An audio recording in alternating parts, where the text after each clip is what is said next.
Welcome to another MRCP PACES video, guys. This one's going to be on respiratory exam and the signs that you cannot miss. For those of you who don't know me, my name is Dr. Vishal Kumar. I'm a doctor in the UK. I've done MRCP PACES and I have set up this YouTube channel for your benefit, as well as my website keenmedic.com, where you can find my course as well as many other offerings.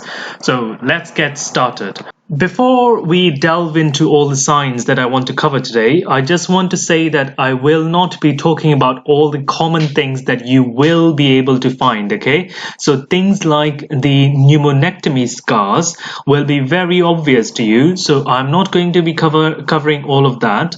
I'm going to instead be covering the more subtle things that may not necessarily be obvious to you, and that you have to go and actually look for these things so that they actually can fit into the picture and allow you to make a diagnosis. As it is going to be an examination setting, you are going to have stable patients. You will not have patients who are acutely unwell, as you can imagine. This doesn't mean that you will skip looking for the signs that suggest acute respiratory distress. You will still have to look for them, but you just won't have patients with any of them, okay? So what are these?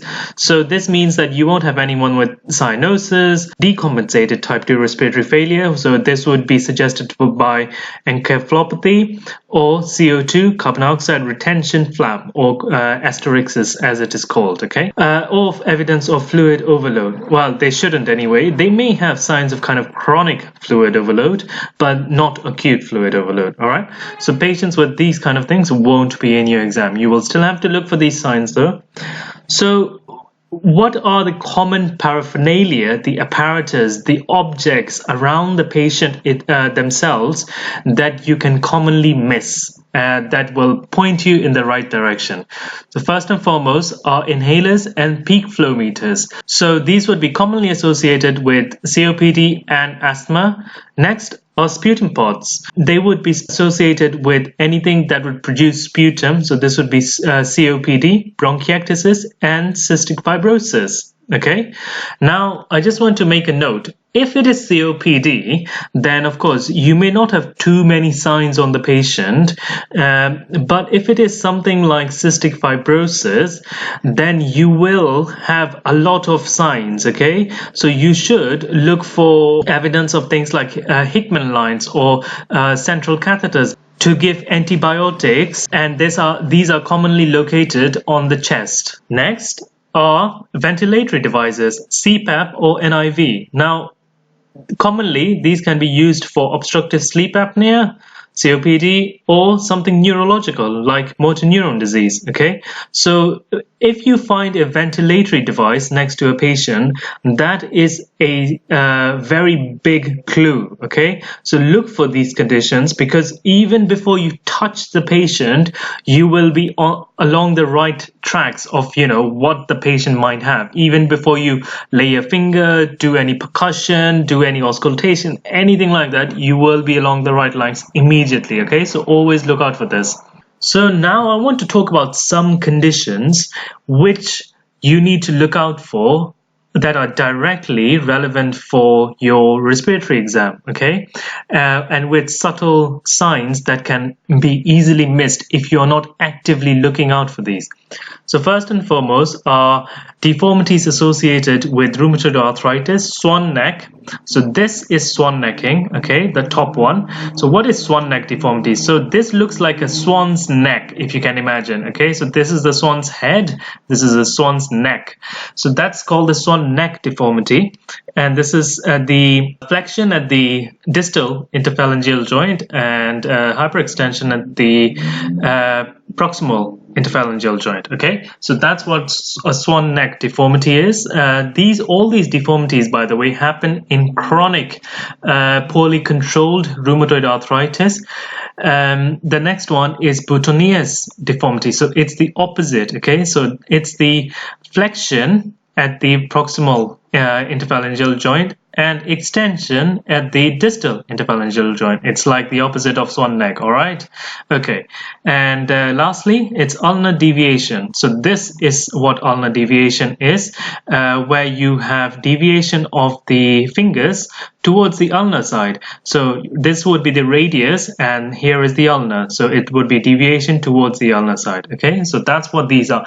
These are the things that you should be looking out for as soon as you are starting the peripheral examination of the patient. Okay, so once you've done the examination of the hands, before you go to the face or the neck or even the chest, whatever you do, I would suggest you do this next, and this is looking for rheumatoid nodules at the elbow. Ask the patient to show you their elbows because you need to look out for rheumatoid nodules, and these are present on the extensor aspect of the elbows. Now, if a patient has got the rheumatoid nodules, then you know for a fact that this is rheumatoid factor positive rheumatoid arthritis, because you can get seronegative rheumatoid arthritis, right? But only patients who have rheumatoid factor positive will have rheumatoid nodules. So you know that immediately.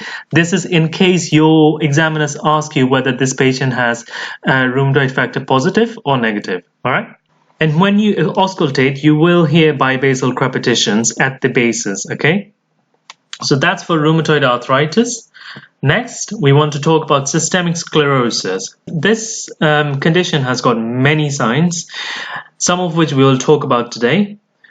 First of all is sclerodactyly. So you are looking for shiny, tight skin. So that's what it looks like, okay? This is, of course, very severe in this picture. Okay? So you won't necessarily see a patient with such bad sclerodactyly, but something along those lines. Make sure you go to the rheumatoid clinic and find patients that you can examine with these signs. Next is calcinosis. So this patient has got some actually. So calcinosis, they are essentially deposits over the fingers, okay? And you can see white deposits over the fingers areas, and that's what calcinosis is. Next is microstomia, where you have a small mouth, okay, with puckering around the mouth. So that's what microstomia looks like. And along with that, what you should look for is telangiectasia on the inner surface of the lower lip. So ask them to show you the inner surface of their lower lip, and then you can see telangiectasia. So this I would do at a time when you are examining their face. And lastly, you would also listen and you will hear bibasal crepitations like you heard for rheumatoid arthritis. Now, most rheumatoid conditions, rheumatological connective tissue conditions, will give bibasal crepitations, except for a couple of them, like psoriatic arthritis and ankylosing spondylitis, which will give crepitations at the apices, all right? I hope you found this useful, guys. As I said, these are the subtle things that you need to look out for that a lot of your colleagues will not be able to see, find, elicit, and therefore put together and gain all those marks, okay? If you found this useful, then do check out PACES course online. The link will be in the description below. I will see you in the next video.